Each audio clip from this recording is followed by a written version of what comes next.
Boa tarde, pessoal, tudo bem? Boa tarde, Sara. Boa tarde. Fala boa tarde pro pessoal. Boa tarde, Simon. Boa tarde.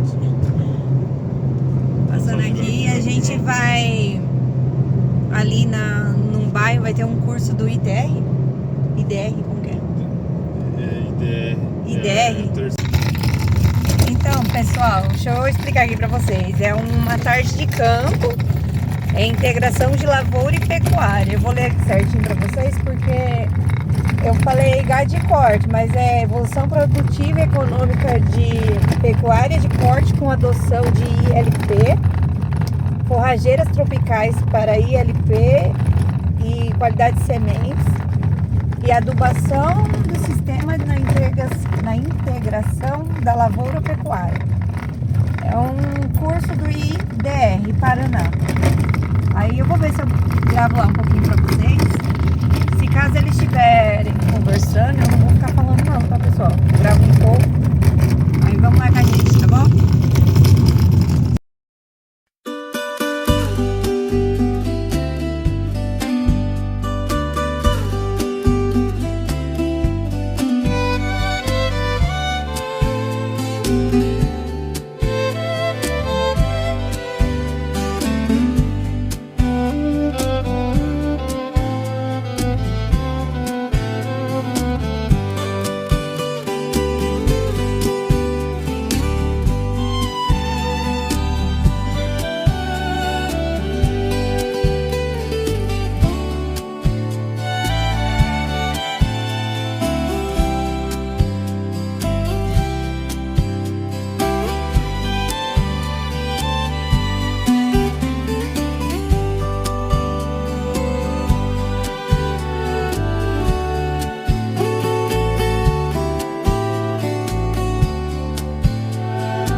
Meu Deus, aqui não tem som.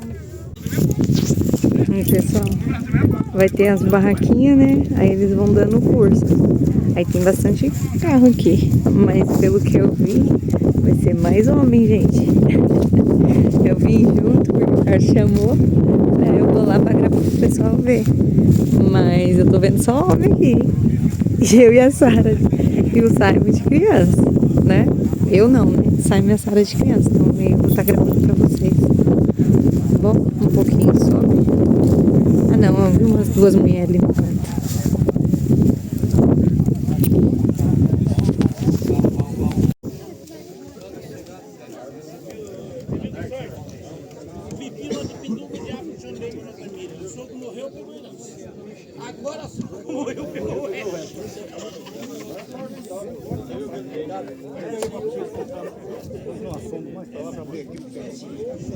Faz oi aqui, Sara. Faz oi. Vamos dar início, então, agora à nossa terceira tarde de campo, Integração Lavoura-Pecuária. Gostaria de agradecer a presença de todos vocês aí que disponibilizaram o tempo precioso de vocês para estar aqui, para a gente estar trocando informações, conhecimentos e adquirindo mais detalhes aí para a nossa atividade. Para formar a nossa frente aqui, eu gostaria de chamar, por favor, nosso prefeito, Luiz Volpato. Gostaria de chamar também o nosso produtor, que cedeu a propriedade, e nós temos o trabalho em conjunto aqui desde fevereiro de 2017. Ayrton Bert e a esposa. Nosso chefe regional, por favor, Jairo Martins de Quadros. Gostaria de chamar aqui também à frente, representando o Banco do Brasil, Fábio, nosso gerente agro, área de corte, Rafael, Carol e também o Sandro Albrecht. E o nosso colega também aqui de unidade aqui do IDR, o nosso amigo Márcio.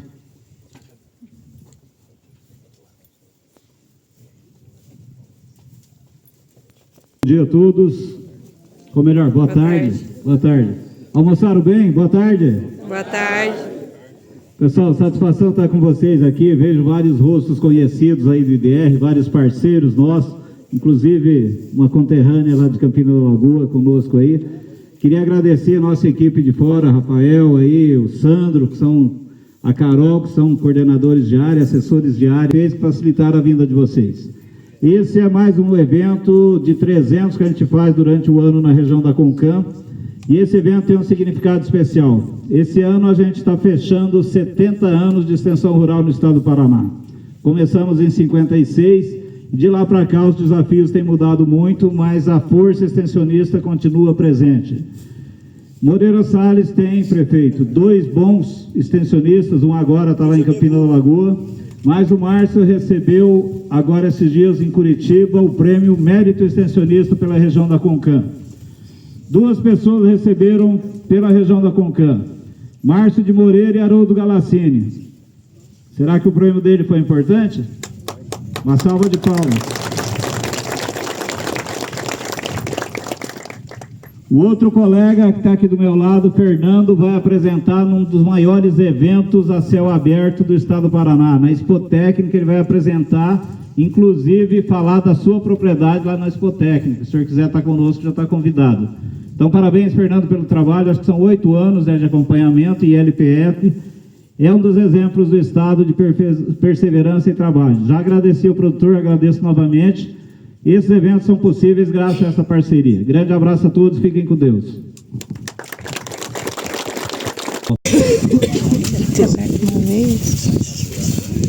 Tá ventando, gosta mais de cavalo. Tá ganhando, 52.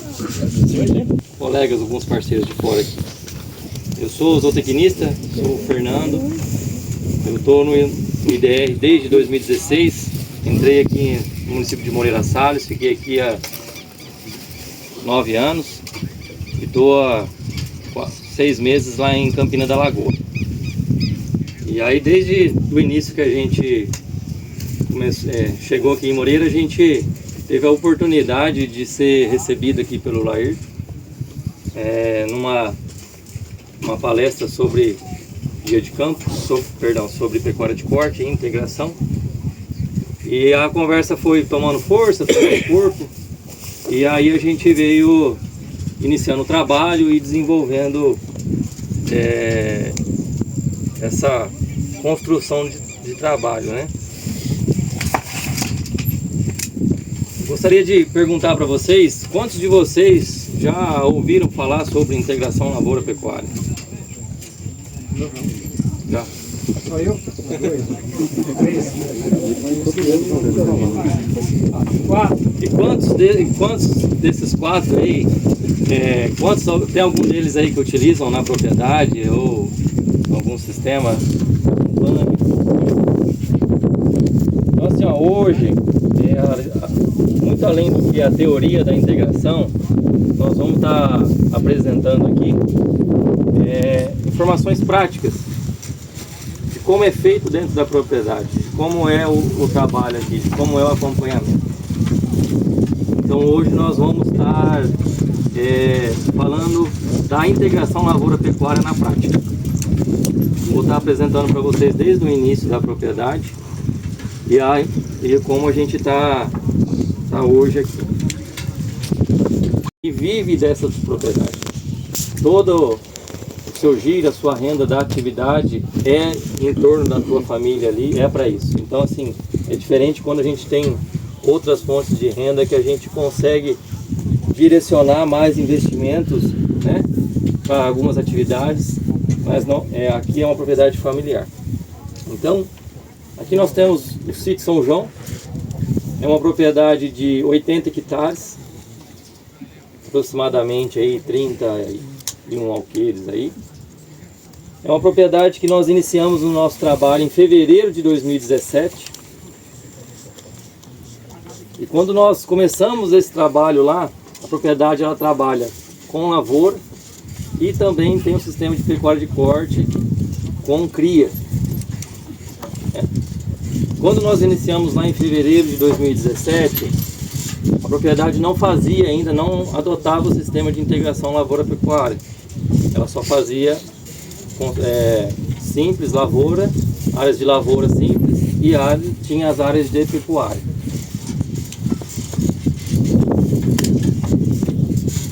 Atualmente, daquela época nós tínhamos lá, desses 80 hectares, 31, 32 hectares de lavoura e 40 e poucos hectares de pecuária. Então era uma área já mais distinta, né? Quando nós iniciamos o trabalho, a propriedade sempre trabalhou com um sistema de CRI, mas ainda não fazia essa parte de índices isotérmicos, controle do rebanho. E aí nós iniciamos um detalhamento do zero. Isso foi o início do trabalho lá. E aí nós tínhamos o seguinte detalhe desafio que nós tínhamos, o inverno. O que a gente tinha no inverno? Falta de alimento, excesso de animais. E o que a gente se obrigava a fazer? Como a grande maioria de todas as propriedades, né? Eu me obrigo, se eu não tenho alimento para tratar dos meus animais, eu sou obrigado a ter que desfazer deles. E aí a gente acaba entrando num ciclo, né? Então, lá em fevereiro de 2017, quando na primeira palestra, na primeira reunião, nós apresentamos o projeto, lá Ayrton achou interessante, acreditou na ideia. Eu agradeço a ele a oportunidade aí desse trabalho em conjunto. Tem épocas um pouco mais de insistência técnica, outra épocas um pouco mais de assistência técnica. E aí a gente vai caminhando aí, já com aqui detalhadas 7 safras avaliadas. Estamos fechando agora, ontem fechou mais uma safra, a gente vai nos próximos meses aí fechar a próxima safra, vamos para 8 safras de avaliações. E aí como é que era lá a propriedade, né? Em 2017, 2018, na primeira safra. Se a gente levar em consideração lá, na primeira safra que nós fechamos, em safra 18 a 19, nós tínhamos uma área média de pastagem de 56 hectares. Aqui tem a área de pastagem perene e também uma percentual da área que ela entra como pastagem na época de entre safra. Então nós iniciamos lá com 56 hectares de pastagem. Um rebanho médio de 176 cabeças, totalizando aí 138 UAs por hectare. UA é uma unidade animal que equivale a 450 kg de peso vivo, se a gente for padronizar todos os animais num padrão só, né? Nós estávamos com uma taxa de lotação de aproximadamente 2 UA e meia por hectare, que dá em torno de 6 vacas aí para o queijo. Com aproximadamente aí 99 vacas matrizes em estação de monta. Ou seja, são fêmeas que estavam aptas a reproduzir naquela estação lá. Nós fechamos lá na última safra uma produção de bezerros de 66 bezerros. Então, de 100 matrizes lá, nós produzimos 66 bezerros. Vocês acreditam que esse número é um número bacana? Baixo.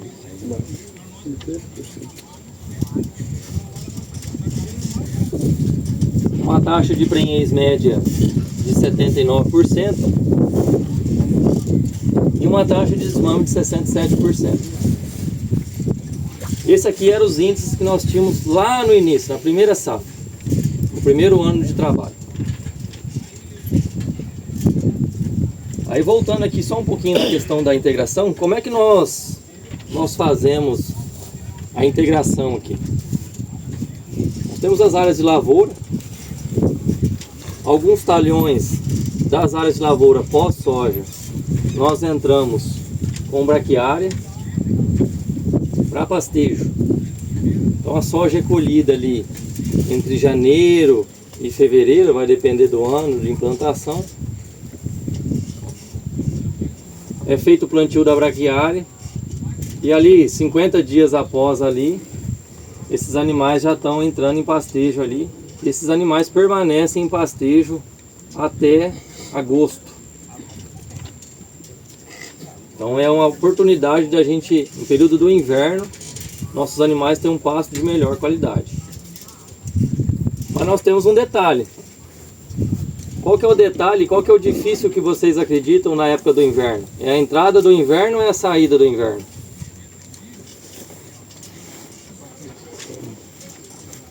Saída, né? A saída, né? A saída é o pior momento do inverno. E aí, se nós pensarmos que em agosto, início de setembro, eu tenho que estar dessecando essa área para ela retornar para a soja novamente, onde é que eu vou deixar os meus animais? Lembrando lá que eu tenho 100 matrizes em estação de monta que está rodando. É por isso que nós lançamos mão da seguinte estratégia. Esses 2 silos aí que vocês estão vendo aqui atrás de vocês aqui, é o que nós usamos para sequestro de vacas a partir de agosto. Então, quando os animais saem da área de integração, nós trazemos esses animais para a praça de alimentação aqui, colocamos no piquete e aí é fornecida a silagem. Então, da área que é de lavoura, nós temos um talhão que é destinado à braquiária para pastejo, mas nós temos um talhão que é destinado também à produção de alimento volumoso para silagem. No caso aqui, esse ano nós utilizamos milheto com braquiária, mas nós também já utilizamos milho, sorgo ainda nós não utilizamos só o milheto sozinho, mas nos últimos anos a gente tem utilizado o milheto com braquiária, porque após a silagem a gente ainda faz um pastejo na área.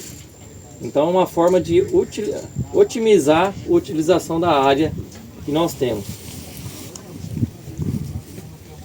Com relação a essa questão da utilização do solo e a forma de utilização da integração, alguém tem alguma dúvida como é que é feita dentro da propriedade?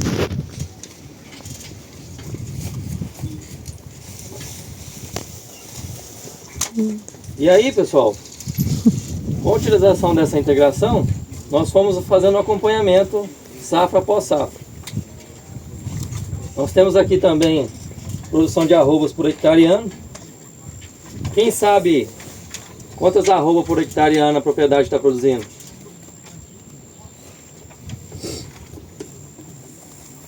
Tem alguém aqui que tem o número esse número da propriedade?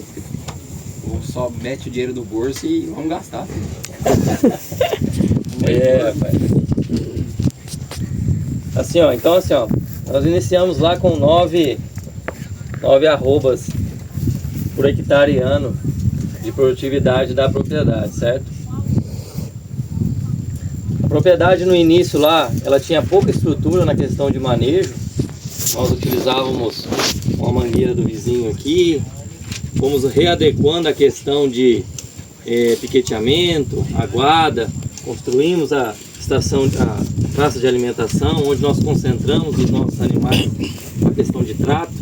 Então, quando vocês estiverem lá na última estação lá, vocês vão ver do lado direito de vocês, é uma praça de alimentação, onde lá é concentrado os animais na época de suplementação volumosa e também aguada. Então ela serve vários piquetes, isso facilita e otimiza o serviço. E aí eu vou fazer uma pergunta para vocês: quanto que vocês acreditam que a gente pode chegar? Até que ponto a gente pode melhorar numa pequena propriedade?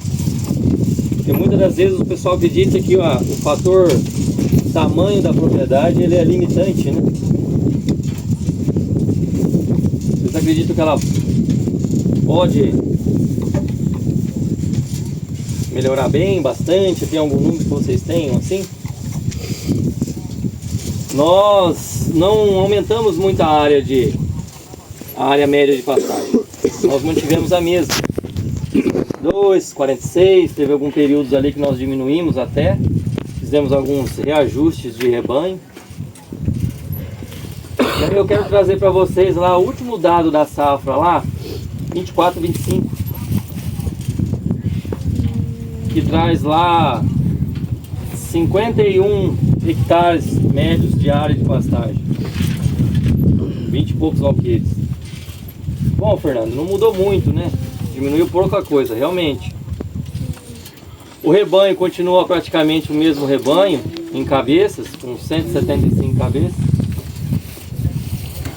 E transformando em UA, em unidade animal, mantivemos basicamente o mesmo padrão.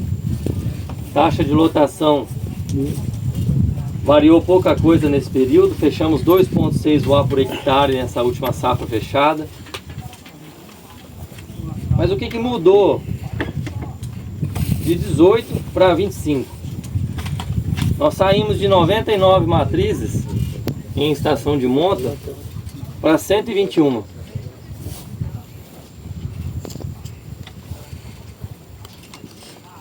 Nós saímos de 66 bezerros produzidos para 98, sem aumentar a área, só ajustando e fazendo controle de índices zootécnicos. Agora outra coisa é o meu material materno, é o que eu tenho aqui de matriz dentro da minha propriedade. Ela tem uma boa habilidade materna, ela consegue criar bem o bezerro, ela consegue alimentar bem esse bezerro e desmamar um bezerro pesado. Eu gosto de seguir alguns dados da Integra. A média deles, no último ano, fechou 180 quilos de bezerro desmamado por vaca exposta. Os melhores produtores deles fecharam com 180 quilos de bezerro desmamado por vaca exposta. Eles atuam no país todo, grande parte da América do Sul. Nós fechamos na última safra 179 quilos de bezerro desmamado por vaca exposta. Significa que nós estamos, além de desmamando bezerro bom, nós estamos conseguindo fazer uma boas matrizes. Produzindo na faixa aí de 1 a 1,9 bezerro por hectare. Então, fechando aí, saímos lá de 1,2 para 1,9, quase 2 bezerros por hectare. É isso que a gente tem conseguido aí.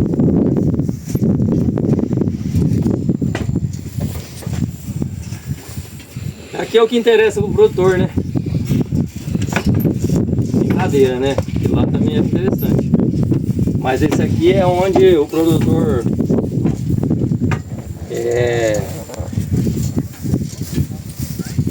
olha com outros olhos, né? Preço médio de venda.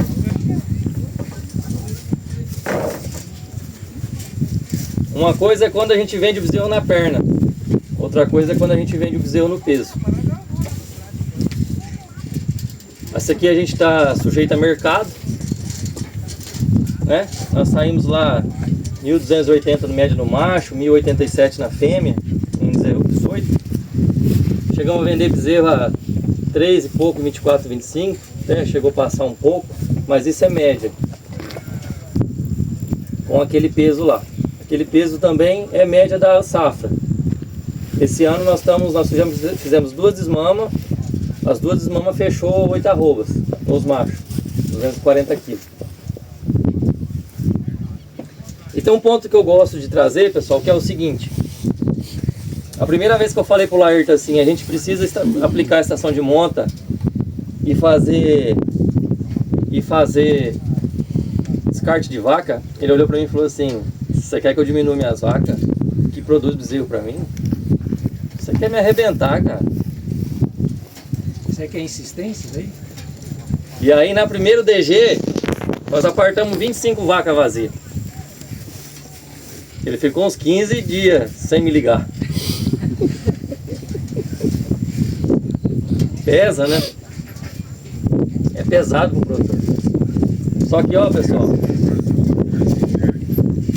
receita da propriedade, só levando em consideração descarte de vaca, 25% da receita da propriedade é descarte de matriz.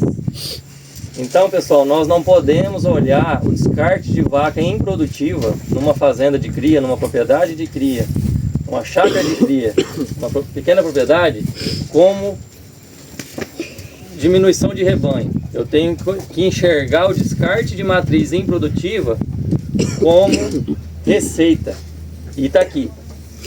Todas essas 7 safras avaliadas, teve safra com um pouco menos, teve safra passando de 30%, mas na média, 25% da receita da propriedade, ela vem do quê? Vem de novilha falhada, vem de vaca falhada e vem de vaca descarte. Então nós não podemos, pessoal, olhar a vaca falhada como diminuição de rebanho. Nós temos que olhar como recurso. Até porque nós tínhamos um número grande de vacas lá, produzindo poucos bezerros. Vocês viram que nós quase não aumentamos o número de vacas e ajustamos bezerros. Produção por reais por hectare ano, aqui é onde a gente consegue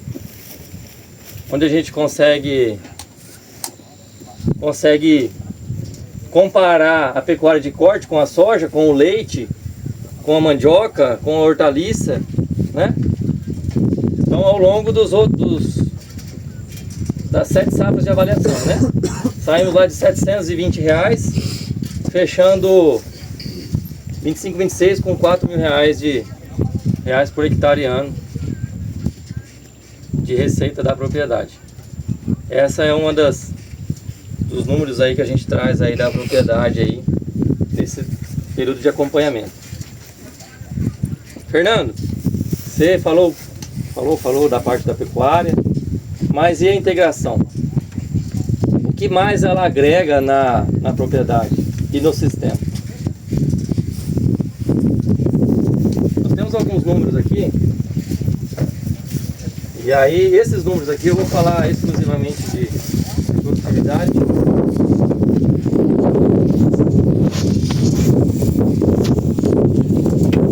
Quero trazer aqui para vocês, principalmente para o pessoal da lavoura que está aqui presente na bateria. Esse primeiro quadro aqui, pessoal, é soja. E nós temos a produtividade aqui da propriedade, por alqueire, tá? Em sacas. Essa primeira linha aqui. Essa do meio aqui, pessoal, é a média do município.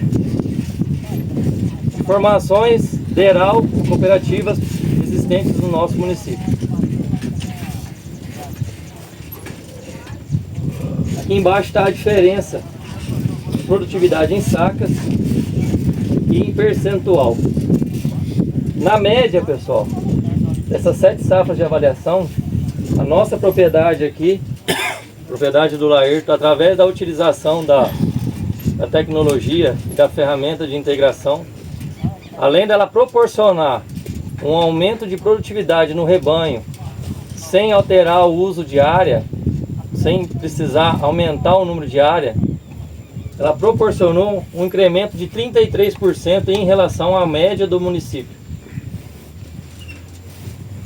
Média do município. Em produtividade na soja. Equivalente aí a 30 sacas a mais. Sei que a soja hoje não está num valor muito atrativo, mas é o que ela apresentou nesses últimos 7 anos aí.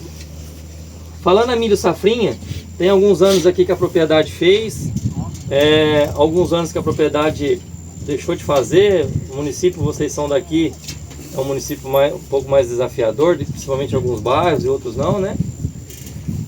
Então nós temos aqui, na primeira linha, pessoal, dados da unidade nos anos que eles foi plantado milho safrinha. Todos eles consorciado com braquiária.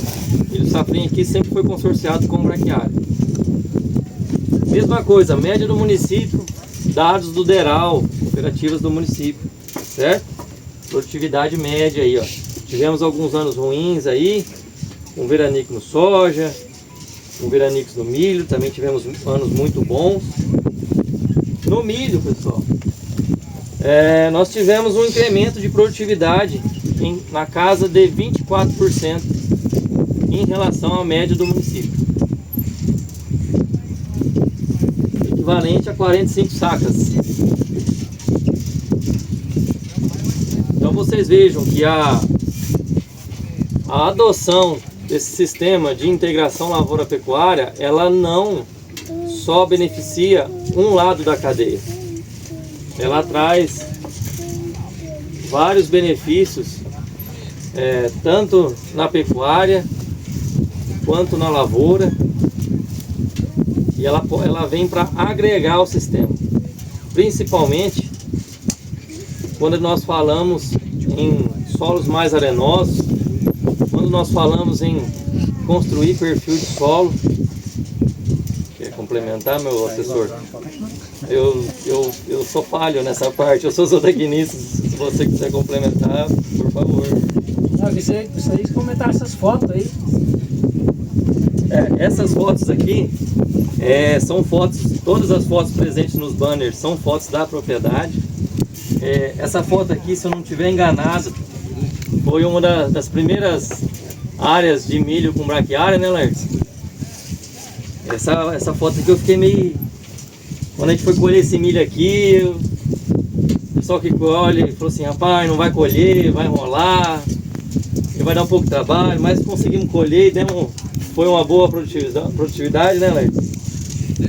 E aí tem aqui, ó, palhada, cobertura de solo, diminui a temperatura, mantém a umidade, gera matéria orgânica, disponibiliza mais nutrientes. Eu não sei se algum de vocês que estão aqui hoje estiveram presente no nosso segundo dia de campo, que foi em 2024, foi na uma outra área que o produtor tem. Então, assim, essas fotos eu acredito que elas demonstram o que é o trabalho em conjunto da integração. Pode falar isso aqui. Essa daí? Essa aí você fez questão de colocar. Essa eu fiz questão, é verdade. Essa foto aqui, o Sandro falou assim pra mim, Fernando, me manda umas fotos que eu preciso mandar fazer o banner em Curitiba. Eu falei, Sandro, tem uma foto que eu gostaria de colocar, porque ela é o casamento perfeito aí dos três. Soja palhada, não sei se vocês vão conseguir ver aqui, mas aqui tem um estrume animal, fezes aqui, um bolo de um esterco, uma bosta de vaca. Então aqui ela está aqui, ó, demonstrando o conjunto. Pessoal, alguma dúvida, eu estou à disposição. Fernando, fala o teor de argila aqui. Teor de argila aqui? Imagina agrônomo. Denk, teor de argila aqui, Laerte, me ajuda. Eu acho que você chuta melhor, hein, Ben? Pode chutar, Denk. Eu acredito que seja isso mesmo, Denk. Se eu falar qualquer coisa, talvez eu vou estar falando não tão certo. Coisa que eu gostaria de complementar, que até o Laerto pediu para mim e eu falhei e não consegui. Essa área que vocês estão vendo aqui, era uma área que era há 20 anos pastagem. Ela já estava degradada. E ele falou assim, eu vou usar a lavoura para renovar ela. E aí um zootecnista falou para ele assim, cara, não passa grade aí não. Desseca, faz 2 dessecações boas e planta direto. Ele falou para mim, será? Eu falei, confia, cara. Nós já tá há 7 anos juntos mesmo. Tá aí. Esse aí é o resultado. Ela produziu 145 sacos de soja. É o diferencial. É o diferencial. Foi feito, viu, Den? Foi feito calagem, foi feito fosfatagem, mas sem mexer na terra. Dessecou, plantio.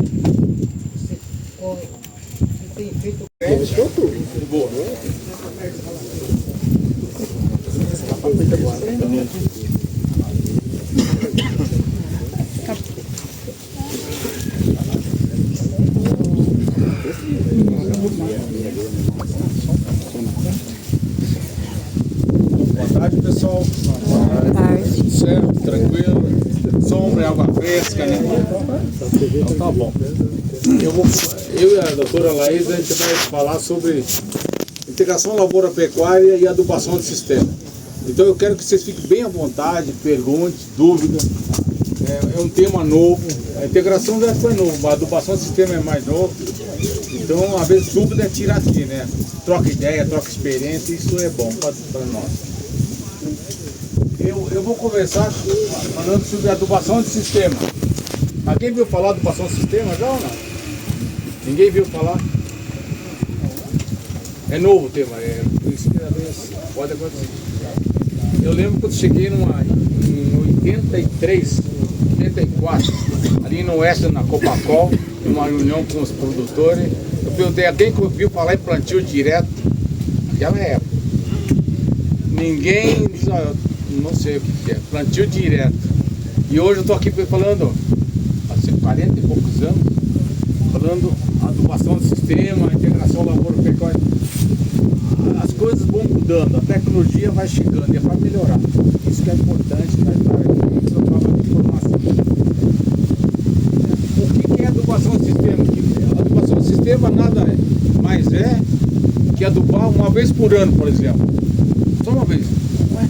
Se eu planto soja, depois planto milho, se eu planto pasto, depois planto soja. Uma vez só. Aí, por que te faz, a gente tem esse conceito de adubar toda a cultura? Porque nós, as tecnologias anos 70, vieram dos Estados Unidos e Europa. Lá eles fazem uma cultura por ano. Até eu brinquei com os tempos que estava lá. Pô, aqui vocês quando conseguem fazer uma cultura e meia por ano, tá bom demais. E nós aqui falamos em 2, 3 safras por ano. É normal, porque nós estamos num clima tropical e subtropical. Então nós temos fazer um sistema diferente, que nós aprendemos com eles. Eles foram muito interessantes para nós, mas nós já temos tecnologia hoje para fazer o diferencial do clima e solo que nós temos aqui. Deu para entender mais ou menos o que é? Agora eu vou explicar o que é adubação. Aí eu falo assim, só aduba pastagem e não aduba soja. Tá, merda, será que esse cara tá ficando louco? Tá falando o quê? Nós já estamos fazendo, o Mato Grosso está fazendo muito. Aduba a pastagem, ou aduba a pastagem, não aduba a lavoura. Ou aduba o trigo. Lá no sudoeste nós temos botado trigo, adubando o trigo, não adubando soja ou milho. Aduba já no trigo. Ganha no trigo e ganha no soja, no milho. E ganha na pastagem, aduba a pastagem e ganha também no soja depois. Isso funciona, gente. E nós estamos naquela época que o adubo está barato, né? Que assusta, e cada vez mais dependente. Aí os caras trancam lá o canal, o adubo escola lá para cima. Então essas coisas tem que mudar. Então a adubação do sistema veio para usar só o adubo eficiente e na hora certa. E às vezes nem usar adubo. Às vezes nem precisa usar adubo, algum nutriente. Aí eu fiz um estudo, uma vez só para comentar, lá no sudoeste, a FAPA que é muito exigente. Aí eu comecei a fazer um teste, não aplicar potássio. Porque a fósforo que lá é baixo, mas é alto em potássio e baixo em fósforo. 5 anos produziu igual quando eu usava o potássio. Sem usar potássio, só usava o fósforo. Mas como? Nós temos reserva, então isso que eu estou dizendo, tem que utilizar como custo é alto. Então a adubação do sistema, você aduba a pastagem e não aduba a cultura. Depois a Laís vai informar, a doutora Laís vai informar dados de pesquisa, de resultado que já... Isso nós começamos a estudar em 98. 98, já faz praticamente quase 30 anos que está estudando esse sistema e agora pegou mesmo, agora foi. Então, o que acontece? Antigamente a gente pegava o NPK, botava na plantadeira e adubava somente na plantadeira. Então hoje se vai adubar o ano, o sistema, não mais a cultura, adubar a soja, vai adubar o sistema. Aí vem o animal, né? Vem o animal, come essa pastagem, aduba a pastagem, o animal degeta, daí sai os nutrientes, a pastagem também, você depois desseca para plantar a cultura, tem muito nutriente. O que acontece? Essa pastagem que está sendo pastejada, ela procura buscar mais coisa de baixo, mais água e nutrientes, ela procura mais raiz, traz lá mais do fundo, lá mais do subsolo e vem jogando para cima. É ciclo o processo, né? E aí vai. Aí depois a gente testou potássio. Você sabe que potássio não se deve mais usar potássio. Eu, na minha lavoura, não usaria. NPK formulado, usaria separado. Usar potássio em qualquer época, pode ser. Ah, eu não tenho gado. Então, quando você faz o manejo, passa, por exemplo, o controle de plantas daninhas para fazer a dessecação, já passa o potássio também. Só pode ser usado se for necessário, daí usa só no plantio só o fósforo. É muito melhor. E você vai usar potássio se precisar, ou fósforo se precisar. Esse é o sistema mais eficiente que nós temos hoje de tecnologia. Isso na integração lavoura-pecuária, tanto também no cultura sem integração. Né? O cara faz planta de cobertura, mesma coisa. Então aqui daí o animal seca, volta, e o sistema. Aí eu pergunto, mas e o que exporta? Se vocês olharem, exporta muito pouco. Daí quando você faz um sistema bem manejado, o potássio vem lá do subsolo. Tem muito potássio. Potássio, fósforo, qualquer nutriente. Então você tem que usar um sistema eficiente. E o que eu estava comentando anteriormente, que o animal, no momento que ele faz ali a urina, as coisas, ele estimula, até a baba, eu não vi esse estudo, mas estava a baba do boi estimula a formulação de a biota favorável à liberação de nutrientes. Maior biologia do solo, aí maior liberação dos nutrientes que estão fixados nas partículas do solo. Então é um processo, um ajuda o outro, são uma simbiose, como chama. Alguma dúvida até aqui? Vamos perguntando, que é um tema. A gente está lá desde 2006, tem se avaliado sistemas integrados. Então aqui a nossa área desse experimento que eu estou trazendo os resultados, a gente avalia 2 sistemas, integração lavoura-pecuária e lavoura-pecuária-floresta. E, bom, então já é uma área que já desde 2006 vem sendo feito plantio direto, né? No inverno a gente tem pastagem, no caso lá é aveia azeveia, mas poderia ser uma pastagem tropical, como uma braquiária. E no inverno a gente tem milho ou soja. O interessante nesses sistemas, a gente está chamando assim, são sistemas integrados sem parar, né? Ou seja, que nem o Alceu falou, 365 dias do ano o solo tem que estar coberto com plantas verdes fazendo fotossíntese para favorecer a ciclagem de nutrientes. Então a gente colheu no dia seguinte entra plantando pasto, tirou os animais, no dia seguinte já entra plantando a lavoura, né? Então esse sistema, isso otimiza a ciclagem de nutrientes, que é interessante para essa estratégia de adubação do sistema. E essa área em particular é um solo bastante arenoso, 70% areia. A gente quis testar. Também funciona a adubação do sistema quando a gente tem um solo arenoso, né? Onde há uma crença de que a gente vai ter mais perdas por lixiviação, nutrientes. Então a gente quis testar. E aí nos últimos anos, né, a gente tem avaliado qual o impacto da gente adubar só o pasto, né, no inverno, e usando ainda diferentes doses de adubação nitrogenada no pasto em cobertura, que é interessante adubar quando as condições climáticas permitem, tu tem um ano, né, com boa precipitação, fazer uma boa adubação nitrogenada para tu aumentar a produção de forragem, assim tu vai poder aumentar a tua lotação, o número de animais, então vai ter mais dejetos de animais da área, tudo isso vai favorecer a ciclagem de nutrientes. Então a gente testa, né, 2 doses de adubação no pasto e ainda com e sem adubação na lavoura no verão. Então a gente iniciou com a soja, né? Aqui a gente testou, tinha no inverno 2 doses de N e no verão a gente usou com ou sem adubação de base. No caso, né, a gente usou, esqueci de falar antes, a gente usou aqui um formulado e infelizmente nesse ano uma estação de pesquisa a gente não pode escolher qual adubo, né? Mas só tinha um adubo formulado na Fórmula 2 2018, então a gente teve que usar esse adubo, né? Mas até o melhor é só entrar com fósforo e não fazer potássio na base, né? Mas mesmo fazendo potássio abaixo do máximo para não ter problema lá de toxicidade para soja, Onde a gente fez a adubação com base, com esse formulado na base da soja, a produção foi até menor do que sem adubo na soja. Porque a gente teve um excesso de potássio, né? Então, na dose maior de nitrogênio no pasto, teve uma quantidade de resíduo maior, e aí favoreceu a ciclagem, ainda o potássio vindo da ciclagem, somado ao potássio que foi na base, acabou até prejudicando a produção da soja. Então a gente observou, né? Mas sem a adubação da base não teve diferença, né? Então a gente viu que, olha, é possível sim, né? Não teve resposta adicional à adubação, né? Aqui no caso, na menor dose, a gente não teve, de nitrogênio no pasto, a gente não teve problema de excesso de potássio. E nesses dois a gente não observou diferença significativa. Ou seja, o adubo que a gente colocou na soja foi dinheiro fora, né? Porque não teve resposta na produção. Esse foi um ano assim, que não foi muito boa a produção da soja, né?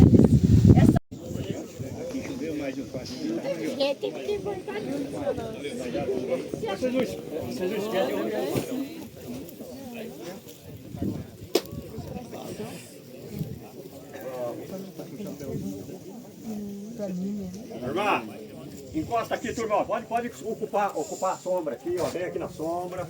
Vamos prosear, se acomoda numa boa. Vamos prosear.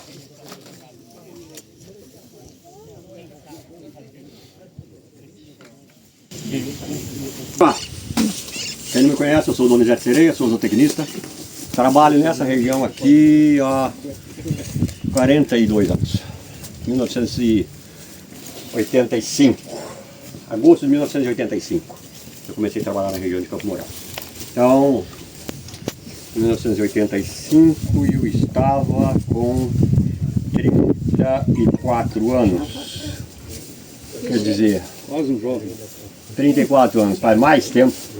Faz mais tempo que eu tô, certo? Que eu tô aqui com vocês como profissional do que quando eu comecei. O que eu quero dizer é o seguinte, que eu sei muito bem a região que eu estou trabalhando, conheço muito bem essa região aqui. Eu e o Fernando, né?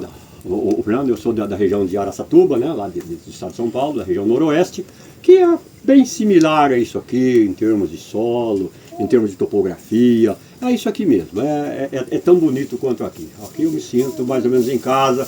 E como aqui era uma região de café, eu vejo as tulhas velhas, eu vejo tudo mais ou menos que nem lá em casa. Até eu falei pro Fernando quando ele veio pra cá, falei, Fernando, lá você não vai se estranhar tanto, você vai estar no Paraná, mas você não vai sentir tanta diferença assim.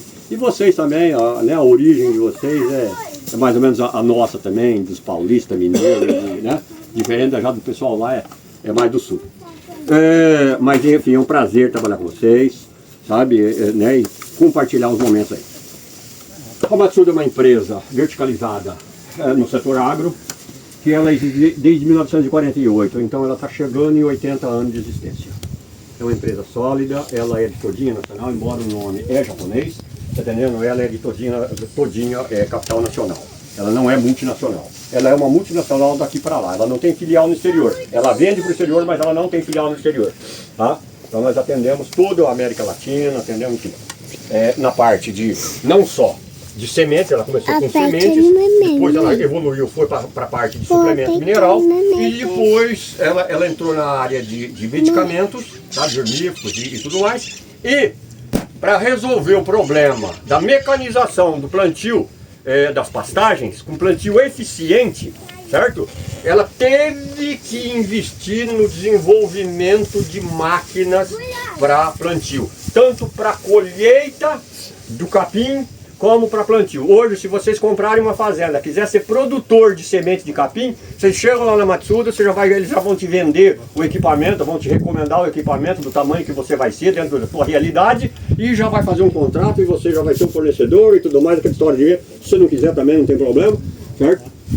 Então ela tem desde a colheita mecanizada, porque uma coisa é você vender, atender o município de Moreira Salles, outra coisa é atender o Paraná inteiro, né? Outra coisa é atender o Paraná, Santa Catarina, Minas, Brasil e parte do mercado externo, exportar para mais de 20 países. Então é muita semente. Vai semente nossa até para os Estados Unidos, só para vocês terem uma noção.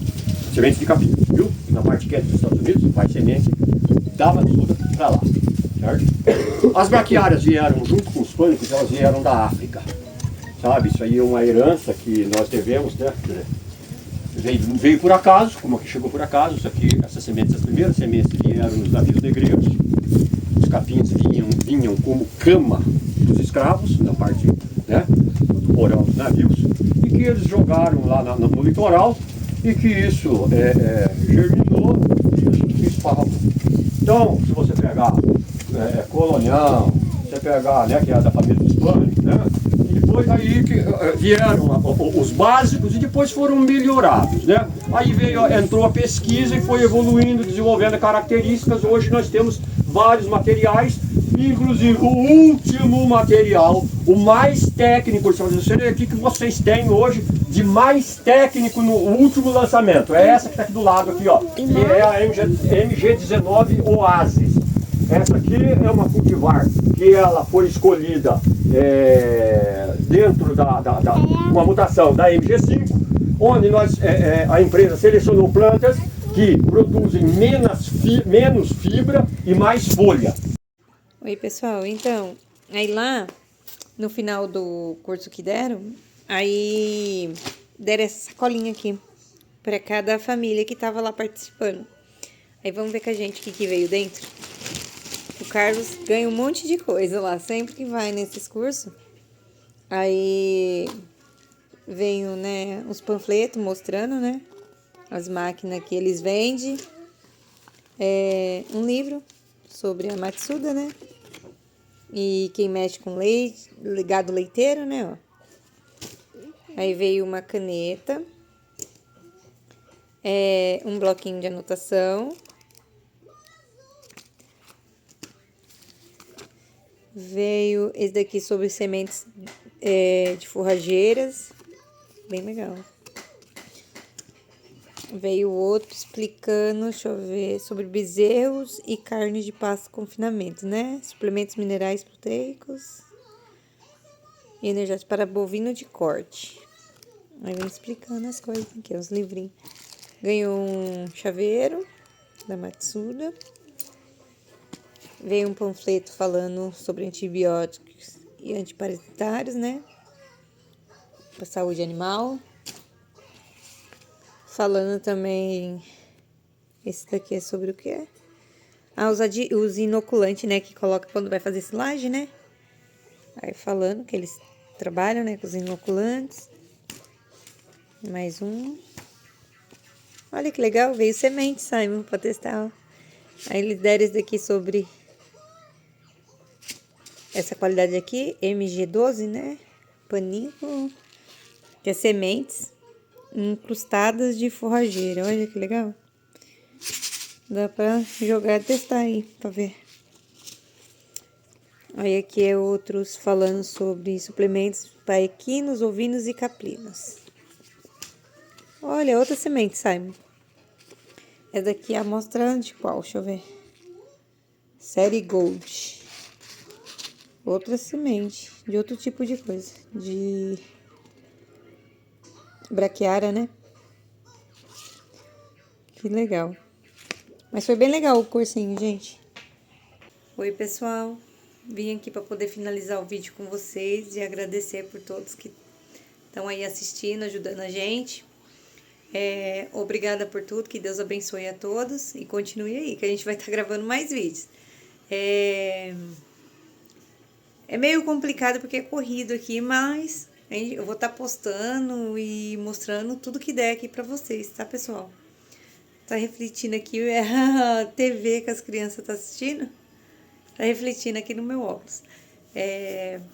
Mas que Deus abençoe a todos. Tchau, tchau e até o próximo vídeo.